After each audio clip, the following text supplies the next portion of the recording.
Hey guys, welcome to this week's Star Wars Lads Monday special. My name is Sanak, and this is part 2 of our top 10 favorite Star Wars stories of all time. If you haven't already checked it out, part 1 of our top 10 Star Wars stories of all time, Legends or Canon, has been posted by Liam last week. And check that out, he's got a pretty interesting list. Rest assured, mine is pretty different. As much as we like a lot of the same things in Star Wars, we have very different inspirations and different things that we look for in Star Wars. And I think our lists are satisfactorily quite different. So, how did this all begin? Well, we got this comment from a poster called The Funky Monkey asking us to do a video on our top 10 canon stories so far.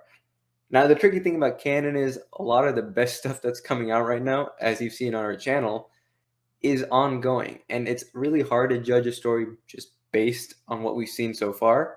Obviously, we could do things episode to episode, book to book, comic to comic, but an overall story is so much more interesting and more fun to just dig into and really understand what makes it work, what makes it stick out, what makes it stand out from the rest of all the different Star Wars content. So, for the basis of this video, I'm not going to be doing anything that is ongoing. So before we get any further, make sure to subscribe to our channel. We have videos every Monday, Wednesday, and Friday, at least 3 times a week, sometimes more, depending on the news content cycle.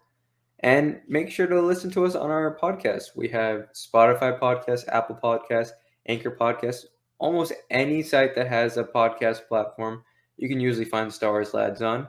If you're a podcast viewer and you want to watch the video, but you don't necessarily want to watch something on YouTube, Spotify has recently approved us for video podcasts. So check us out there. You can just click on the app and you'll be able to see our faces just like you do in every single one of our YouTube videos. Now, before I jump into my top 10 directly, let me list some of my honorable mentions. I don't have as many as Liam did in his video, but I still got quite a few.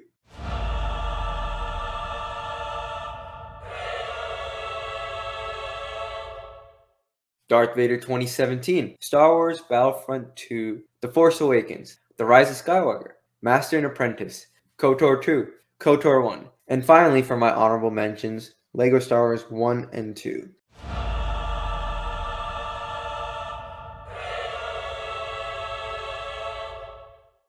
For my number 10, I'm going with the often forgotten Tales of the Jedi. There are 3 main story arcs in this entirety of the Tales of the Jedi. There's the beginning stories of the early golden age of the Sith, with Naga Shadow taking the Sith from Korriban in their isolated world and attacking the Republic once more, though they fail. Then there's the whole second era, with characters like Ulic Qel-Droma, Exar Kun, Mandalore, Nomi Sunrider, and so many more. The richness of it just comes flying off the page because there's so many characters, so many planets, and so much action going on, and it's so well interconnected in a way that I think even some modern canon could still definitely take away from. The final arc takes place 10 years afterwards, when Ulic Qel-Droma lives in exile for 10 years. During these 10 years, he kind of deals with the trauma and all the things that he did wrong. He's approached by Vima Sunrider. They eventually work together as Master and Padawan, and she learns how to become the Jedi that she's always been meant to be, and Ulic learns to let go of his past, to forgive himself, and to grow beyond, just like his old master Arca-Jet and so many other Jedi before had wanted him to. It's a sad story with a sad end, even if it is the right end. And over 5-6 years, Tom Veitch and Kevin J. Anderson made some of the strangest and most unique Star Wars content ever. I really think a lot of Star Wars fans need to read this. It is so uniquely different and not beholden to anything of the original trilogy. It's definitely more fantasy than sci-fi at times. It definitely feels like it chews off a bit more than it can handle. But if you look at it as like mythological story building and world building, honestly, I think Tales of the Jedi is ripe for picking in canon.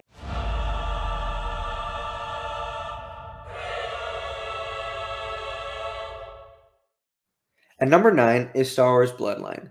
Now, this is one of Claudia Gray's novels, and as a Claudia Gray novel, it is fabulous. But this might be the Star Wars Claudia Gray novel that everyone has to read. especially because of its connections to the sequels. Star Wars Bloodline works for me so much because it explains stuff that happens just before The Force Awakens and explains why all the things that happen in that movie and beyond happen so quickly and rapidly. There's so many different things that go on in this story, but I genuinely just love the biggest thing of them all, the politics. Yes, the prequels don't really explain the politics too well other than just as exposition dumps, and the sequels have nothing to do with politics when they definitely needed them. This book definitely solves all those issues. I understand why the Republic, the New Republic that is, fell to its demise so quickly, why the First Order was so powerful, why Leia is already part of the Resistance, why so many characters are in different places in the galaxy, and so forth. It's really a complete novel for any Star Wars fan, legends, canon, and whatnot. If you watched The Force Awakens in 2015, you had so many questions, and a lot of them weren't necessarily fulfilled by the end with The Rise of Skywalker. But if you read Star Wars Bloodline, trust me, you'll understand so much more about that story.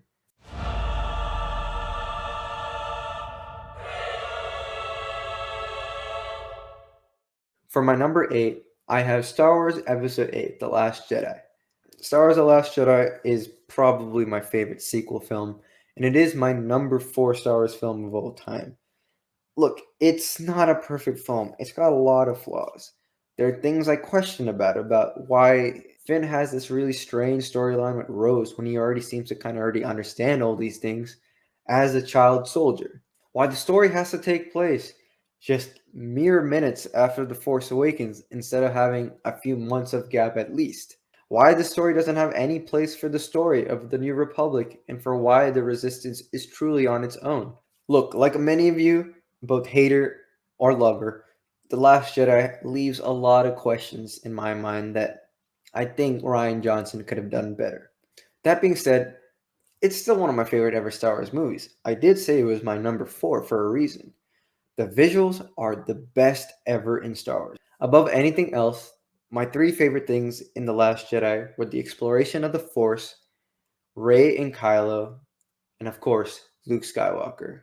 And above all else, I love the Force bond between Kylo and Rey.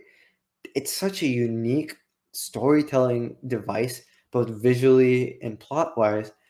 But honestly, this film is not anything close to being as great as it is without Luke Skywalker. He is the Luke that I was desperately wanting as a kid when I came to the realization that a 60, 70-year-old man at some point cannot be the best of the Jedi. He's a human male. Yes, he's the chosen one's son. And yes, there's so many stories showing how he helped save the galaxy countless times again and again. But he's human. There's wear and tear. There's trauma. There's so many different burdens and weights of family, of galactic responsibility, of the Jedi rebirth. That definitely had a weight on him as a character. And through all these different books I read, she was only a slightly older version of that Luke that we see in Return of the Jedi. But with Mark Hamill returning as Luke and with Rian Johnson's storytelling, whew, amazing. Mark Hamill's best performance.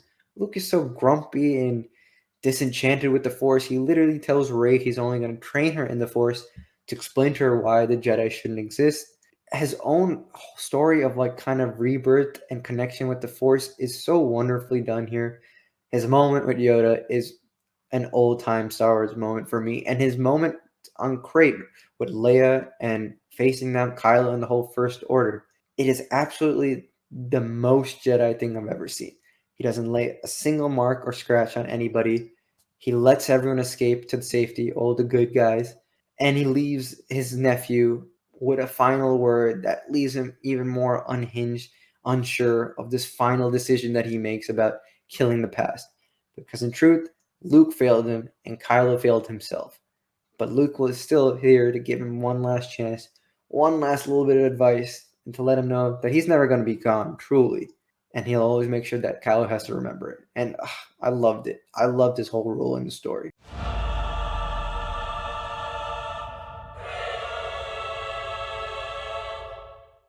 For number 7, I'm sort of cheating here, but I'm going with Star Wars Episode 3, the video game. I did actually like a little bit of the expansions of the stories. Like we see a little bit more of Obi-Wan kind of going further and further away from Anakin. We see Anakin kind of take down the whole Jedi Temple and kill so many of these Padawans and Masters. We see a little bit of the story with Mustafar. Just these little moments that I think could have made Episode 3 an even greater film. But to play through it, to really understand just how much of a loss this brotherhood was between Obi-Wan and Anakin, how they really split off and ventured in very different ways. It's there in the movie, without a doubt. But when you play through it and you get to see these little extended bits of stories, where you get to really see Anakin become worse and worse of a person. And yes, it is a bit of an alternative storytelling format. It's really more of a hack and slash way of just explaining all the different story beats that we see in episode 3, but I don't know. There's just something about it that sticks with me, and it really doesn't help that it's one of the best movie tie-in games ever.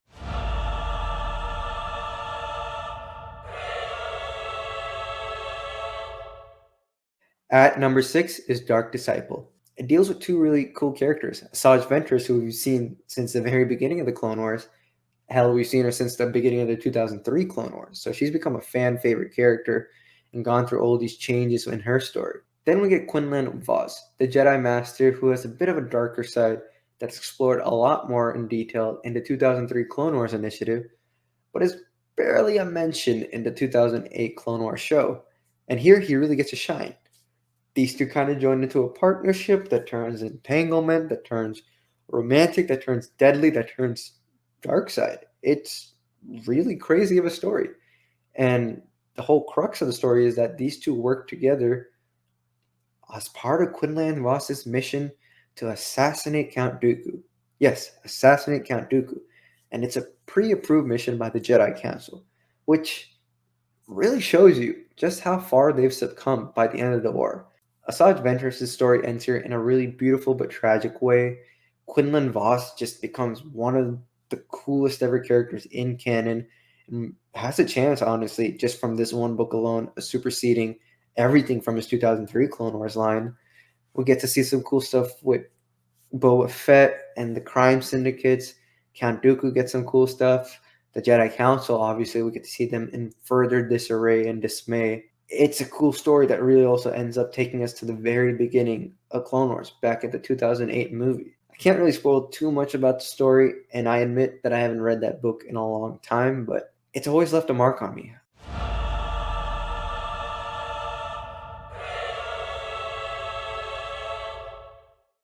My number 5 is Star Wars Rebels. Star Wars Rebels was obviously the replacement show after the Clone Wars. And when the Clone Wars ends up being canceled and not finished, that does leave a bad taste in a lot of people's mouths. I know I left a little bit of a bad taste in mine. I'd already gotten so much more used to darker storytelling, the richer storytelling of the Clone Wars, that the first season of Rebels was just a bit of a struggle to get through, especially since I was a much older person at that point than I was when the Clone Wars had begun. That being said, Star Wars Rebels, after season one's strong ending, just starts going up, and beyond. I mean, wow. Season two, with the Inquisitorius fully unleashed, characters like the Grand Inquisitor coming back as sort of Force Ghost, the exploration of the mythology of Lothal and the Jedi there, the cool beginnings of the rebellion. Even if the designs were not ever the greatest, the storytelling was growing richer and richer and richer. And then you get that season two finale that builds off of that season one finale of the return of Ahsoka. That return at the end of season one made the whole show worth it. But as Ahsoka returned in the season one finale, her role in the season two finale and throughout much of season two has just been kind of support. A Jedi of sorts, but not truly a Jedi no more. The Force as her only guide, connecting her with the rebellion when she needs to be, helping Ezra and Kanan with their Jedi search and quest, and so forth.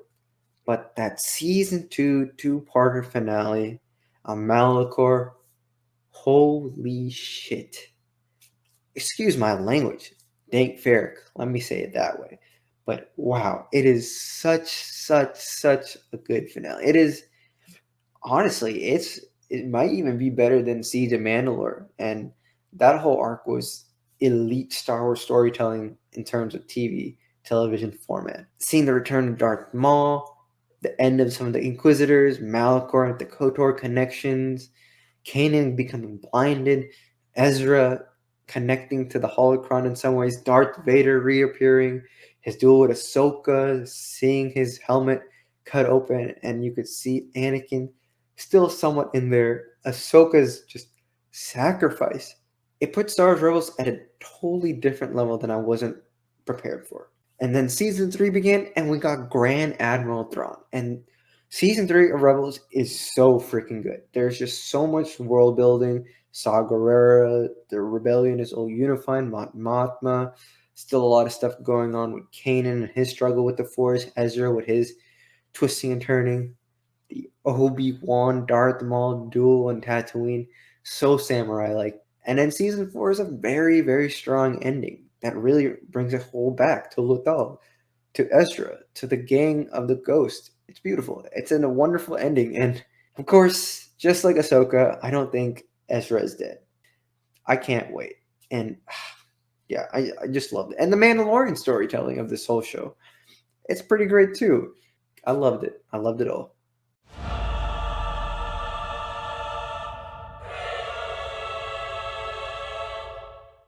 My number 4 is pretty aptly Episode 4, A New Hope, or as a lot of people still know it, the original Star Wars film. Yes, what is there that I can't say enough about this film? It's a wonderful hero's journey. It's a wonderful piece of science fiction and of space fantasy more specifically. It's really changed the blockbuster format for years and decades to come. It started a whole freaking franchise. Merchandise has never been the same. And it's just a damn good story. I mean, it's got characters like Luke, Obi-Wan, Han. We've got characters like Darth Vader. We got the Empire with the Death Star. We got the Ragtag Rebellion. We've got cool droids like R2-D2 and C-3PO. There was nothing like it. And then after it came out, everything had to be like it. It is such a good film. But man, oh man, when I see that Death Star trench run every single time, that music from John Williams, oh, incredible.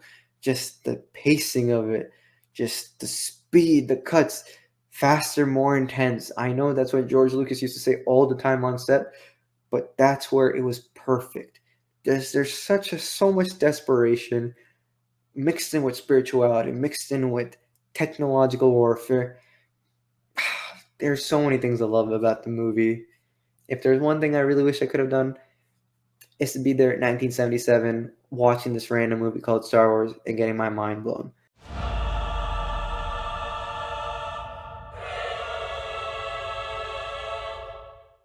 Number 3 on my list, which is also quite aptly put, is Episode 3, Revenge of the Sith. Now, as a prequel fan, this is the prequel movie. Like, when you talk about the prequels, you think about the Clone Wars, and then you think about Episode 3, Revenge of the Sith, the fall of Anakin, the fall of the Republic, the birth of Luke and Leia, just the rise of Darth Vader, right? There's just so many things that this story had to be able to accomplish in 2.5 hours. And back in 2005, my mind was blown. It really was. It's a very dark story. I mean, till this day, I don't think I'll ever forget Anakin being burnt alive on Mustafar with his limbs all chopped off. Like, that image seared in my mind. And today, with prequel memes galore since 2015, this movie especially is the one that's most mine. There's so many iconic quotes. Stuff that's said sincerely in the film, but is very memeable. And that's what makes it a great Star Wars film in my mind. That there's something, even if you don't love about this film, that is so rich and pure and so fun about it. And if you can have a fun laugh while watching this film, at the very least, it justifies its existence. But as a finishing act in the original 6 films, man, it's amazing. And nowadays, I don't even watch the theatrical version. I watch the Mecha Salesman cut of the film that includes the Seeds of Mandalore being intercut because it does take place concurrently with Revenge of the Sith, restored deleted scenes that really allow Padme to be part of the beginning of the rebellion. And there's even 2003 Clone Wars upscaled of the kidnapping of Chancellor Palpatine by Grievous. All of that put together in this Mega Salesman cut is fascinating. It's so good, and it makes the tragedy of this story, the utter tragedy of it, so overwhelming, but just that much good too. Like, oh, every time I dive into the story, especially after watching an episode of Clone Wars, my heart is just, it hurts a little bit because it's so sad. It's such a devastating end, and not many trilogies end on such a low note.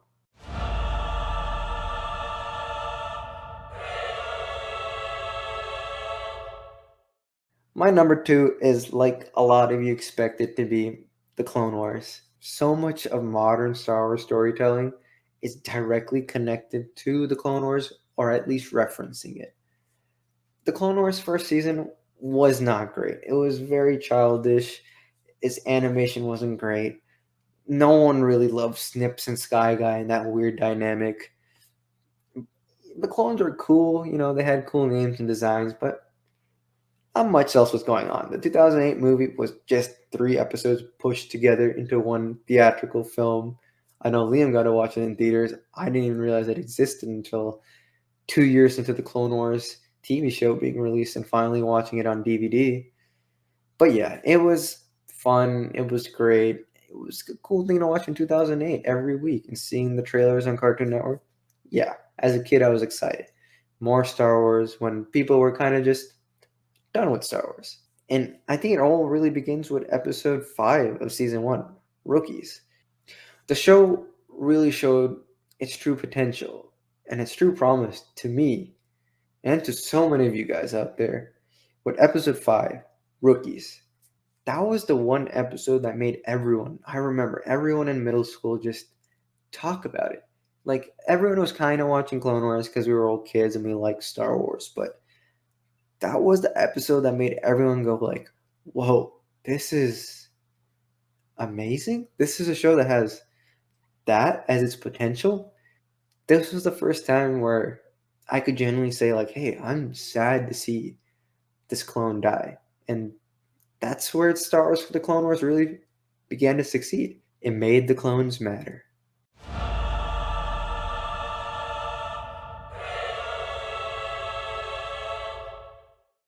And my number one is quite clearly the greatest ever Star Wars film made, and should still be always the greatest Star Wars film ever made, The Empire Strikes Back.